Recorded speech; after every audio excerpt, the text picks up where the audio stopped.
de l'Évangile de Jésus-Christ selon saint Luc, chapitre 10, versets 38 à 42.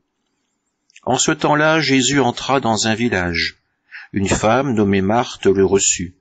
Elle avait une sœur appelée Marie, qui, s'étant assise aux pieds du Seigneur, écoutait sa parole. Quant à Marthe, elle était accaparée par les multiples occupations du service. Elle intervint et dit, « Seigneur, cela ne te fait rien que ma sœur m'ait laissé faire seule le service? Dis-lui donc de m'aider. » Le Seigneur lui répondit, « Marthe, Marthe, tu te donnes du souci et tu t'agites pour bien des choses. Une seule est nécessaire. Marie a choisi la meilleure part, elle ne lui sera pas enlevée. » Acclamons la parole de Dieu. L'évangile d'aujourd'hui nous donne de contempler une scène qui nous paraît ordinaire. Jésus qui est accueilli dans une maison, accueilli par Marthe qui le reçoit du mieux qu'elle peut.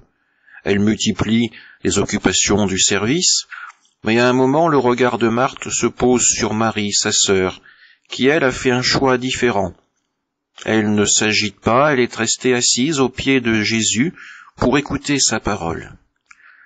Marthe invite Jésus à lui faire des reproches, à demander à Marie de se lever et de se mettre aussi aux occupations de la maison.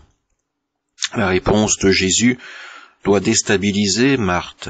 « Marthe, Marthe, tu te donnes du souci et tu t'agites pour bien des choses. Une seule est nécessaire. Marie a choisi la meilleure part, elle ne lui sera pas enlevée. » Quelle est cette part que Marie a pu discerner et à laquelle Marthe est restée aveugle? Eh bien, peut-être tout simplement l'invitation et l'accueil. Marthe a accueilli Jésus dans sa maison, Marie a fait le choix de l'accueillir dans son cœur et dans son âme. Marthe a accueilli la personne de Jésus. Marie, elle, accueille la parole de Dieu. Cette parole, elle ne lui sera jamais enlevée. La présence de Jésus dans cette maison, elle, est éphémère. Marthe doit donc apprendre à véritablement accueillir l'envoyé de Dieu, accueillir le Fils de Dieu, comme Marie a su le faire dans la simplicité. Amen.